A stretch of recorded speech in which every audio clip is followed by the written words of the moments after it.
25-year-old with zero investing experience built a $45 billion hedge fund on a single idea that AI would eat the world, and then watched most of it evaporate in about a month. Not over years, weeks. And the guy who got called the Nostradamus of AI apparently didn't see his own collapse coming. If you want a single story that tells you where we are in this AI bubble, this is it. Let me set it up, because the details are genuinely remarkable, and I want to be precise about what's confirmed. His name is Leopold Aschenbrenner.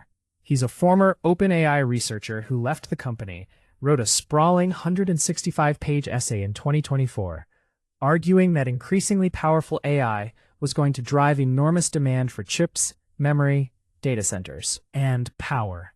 And then he turned that thesis into a hedge fund called Situational Awareness.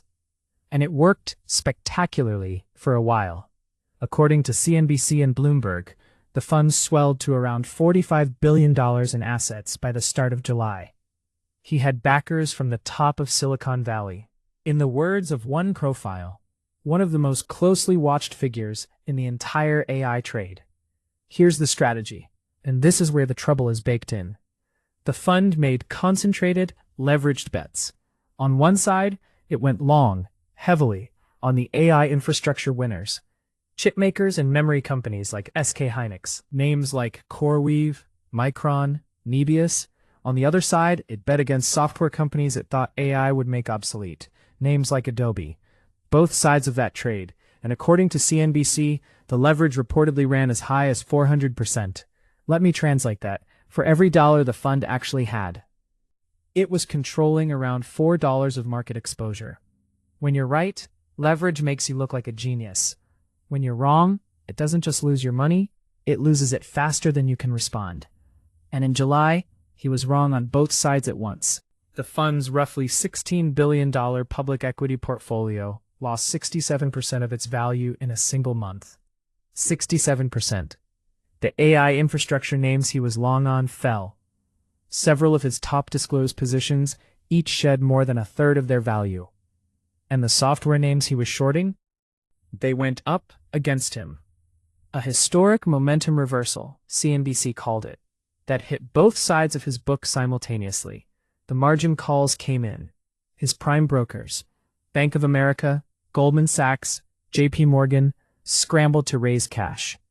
And in the end, Ken Griffin's Citadel swooped in and bought the fund's leveraged public positions at a discount. A fire sale. The fund that peaked at $45 billion was down to around $10 billion by that Thursday. In a letter to clients per the Wall Street Journal, the fund wrote plainly, "We let you down this month." Now here's where I get critical. And I want to be careful to separate the man from the lesson, because dunking on a 25-year-old is easy, and it's not really the point. Here's the point.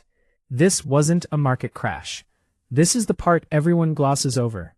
The broader market was fine. In fact, and I'll come back to this, the Dow closed at an all-time high the very same week this fund was imploding. So this fund didn't get killed by a recession or a crash. It got killed in a calm market by its own structure, extreme concentration, extreme leverage, and total conviction in a single idea. As one outlet put it, the fund imploded even in a tame stock market. That's not bad luck. That's a design flaw. And the design flaw is the AI trade in miniature. Think about what Aschenbrenner actually represents. His entire credential was a persuasive essay. His fame came from certainty, from being the guy who said he saw the future more clearly than anyone. And investors handed him tens of billions of dollars on the strength of that narrative, despite the fact, reported by CNBC, that he had no money management experience before launching the fund, and even had past ties to FTX. Sit with that combination. No track record, maximum conviction, maximum leverage, and a fire hose of other people's money. We have seen this movie. We saw it with FTX itself. The specific bet changes, crypto, AI, whatever's hot, but the pattern is identical. A young founder with a compelling story about the future gets treated as a profit, and the certainty itself becomes the product. Nobody's buying the returns. They're buying the conviction. So here's my take, plainly. The scary thing about this story is not that one fund blew up. Funds blow up. The scary thing is what it reveals about the machinery underneath the AI boom. That enormous amounts of leveraged money are riding on narratives delivered with total confidence by people whose main qualification is that they sound sure. Jim Cramer, for what it's worth, called the forced selling a possible clearing event, Wall Street's optimistic way of saying maybe this flushes out the excess and the AI trade finds a bottom. Maybe. But I'd ask you to notice the tell. If it takes a fund going from 45 billion to 10 billion in weeks to clear the excess, then there was a staggering amount of excess to clear. And Aschenbrenner may just be the first one whose music stopped. He was, by the way, reportedly getting married that same weekend. The timing is almost too on the nose. The wedding and the fire sale in the same news cycle. The line I'll leave you on. The most dangerous person in the room is not the one who's uncertain. It's the one who is absolutely, brilliantly, leveraged to the hilt certain. Hold that thought, because the next story is about something that was also absolutely certain, just governed by physics instead of hype. At 2:34 a.m. Eastern Time, a piece of a SpaceX rocket the size of a 5-story building is going to slam into the moon at more than 5,000 miles an hour. And here's the strange, almost poetic part. This one really was predicted, precisely, and nobody can stop it. Let me explain what this actually is, because it's easy to get wrong. This is not a mission. Nobody launched anything at the moon this week. What's about to hit the moon is garbage, specifically a spent Falcon 9 upper stage, cataloged with the label 2025-010D. According to reporting via NPR and the tracking analyst Bill Gray, this was the second stage of a Falcon 9 that launched way back in January 2025, carrying 2 private lunar landers on their way to the moon. Normally, after a job like that, the upper stage is supposed to fall back and burn up in Earth's atmosphere. That's the plan. That's the clean ending. But this one had to do a high-energy burn to fling those landers toward the moon. And that burn left it in a weird, stretched-out orbit, swinging hundreds of thousands of miles out, into the same gravitational neighborhood as the moon itself. And over about 18 months, the moon's own gravity slowly bent that orbit until a collision became, in the word the scientists actually used, inevitable. It's expected to hit near a feature called Einstein Crater. Now, on its own, this is a fun bit of space news. A 5-story chunk of metal hitting the moon at hypersonic speed will throw up an ejecta plume, a spray of lunar material, and astronomers are genuinely excited. A preprint from 23 researchers is calling on the global astronomy community, professional and amateur, across 3 continents, to point their telescopes at the lunar limb and try to catch it. They're describing it as possibly the clearest view we've ever had of a human-made object striking another world. It's being called the most precisely predicted, unplanned lunar impact ever. There's something almost beautiful about that. A global scientific dragnet assembled to watch our own trash hit another world. But I'm not going to let the wonder paper over what this actually is because I think the framing matters. Read that phrase again. Unplanned. This is not a science experiment we designed. This is an accident we're making the best of. We are throwing a telescope party to observe our own littering. And I want to be fair, SpaceX did nothing unusual here. Leaving upper stages in high orbits is standard practice across the whole industry. This is not a SpaceX scandal, and I'm not going to pretend it is. But that's exactly the problem. It's standard. The routine, accepted, business-as-usual way we operate in space is to fling large pieces of metal into orbits we don't fully track, and then find out 18 months later that one of them is on a collision course, with the moon this time, so no harm done. But here's the question that should sit underneath the wonder. What happens when it's not the moon? We are in the middle of a launch boom unlike anything in history. SpaceX alone had done 90 launches this year by the start of August. And its own president has said publicly they're aiming for something like 140 to 145 Falcon 9 launches in 2026. That's roughly one launch every 2 to 3 days from one company. Multiply that across every company and country racing into orbit, and you're filling near-Earth space with hardware at a pace we've never attempted. This lunar impact is harmless. It's also a preview. It's a demonstration in slow motion over 18 months that we launch faster than we track, and that burn up on re-entry is a plan that sometimes just quietly doesn't happen. The moon can take the hit. A crewed station, a communication satellite, an airliner under a chunk of surviving debris, those can't. My take, the story everyone will tell tomorrow is, cool, we watched trash hit the moon. The story I think matters is that we got a free, harmless dress rehearsal for a problem we are manufacturing at an accelerating rate.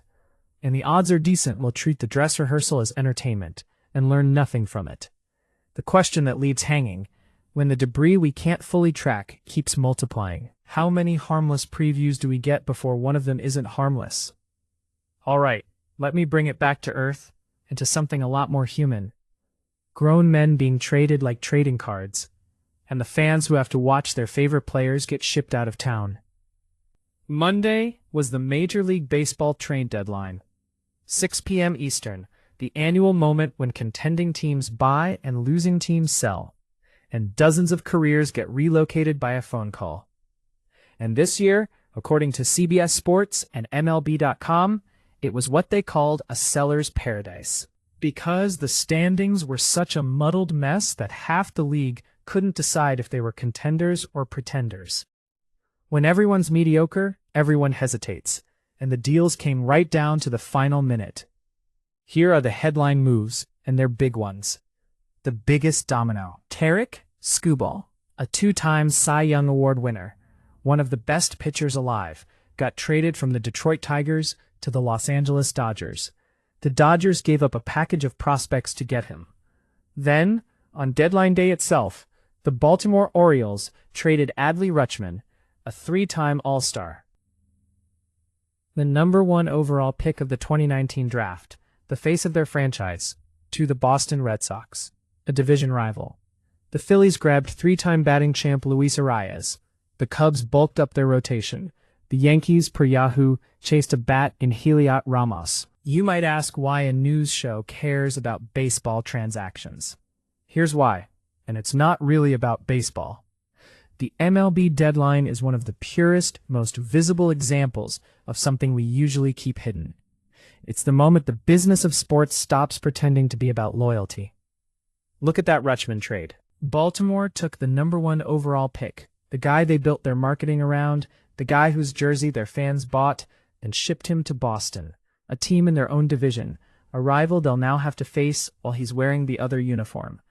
CBS called it the end of an era in Baltimore. And from a cold front office spreadsheet perspective, it may well be the smart move. You sell a star at peak value, you get a haul of prospects, you reload. But here's the critical note, and I think it's an honest one. This is the part of the machine the romance of sports is designed to make you forget. They sell you loyalty. They sell you our guys, the hometown hero, the jersey with a name on the back you're supposed to treat like family. And then at 6 p.m. on the first Monday in August, they remind you, brutally, efficiently, that it was a business the entire time. The player has essentially no say. The fan who spent $150 on that jersey in June has no say. A calculation gets made in a war room, a phone call happens, and your guy is gone. I'm not even saying the teams are wrong to do it. In a competitive league, standing pat out of sentiment is how you lose. What I'm saying is that the trade deadline is the one day a year the sport tells you the truth about itself. And most of us have trained ourselves not to hear it. And notice how gently we're taught to swallow it. We don't call it what it is. We've built an entire fun, gamified vocabulary around it. Blockbusters, hauls, grades, winners and losers of the deadline, so that watching human beings get relocated against their will feels like fantasy football instead of a labor transaction. The packaging does a lot of work. It always does. So let me tie these three together, because the thread is the same one running through all of them. A hedge fund that sold certainty about the future until the future arrived, and the certainty turned out to be leverage. A piece of space debris we launched, lost track of, and will now watch hit the moon while calling it a discovery. And a sport that sells you undying loyalty 11 months a year, and liquidates it on the 12th. Every one of them runs on a story we tell to smooth over a harder reality underneath. Conviction over track record, wonder over accountability, romance over business. When someone sells you certainty about a stock, about a technology, about a team that loves you back, ask what's underneath it. Because Aschenbrenner was certain. The rocket stage was certainly coming down. The most confident story in the room is almost never the truest one. It's just the best packaged. And the whole game, in markets, in space, in sports, is learning to see the package for what it is.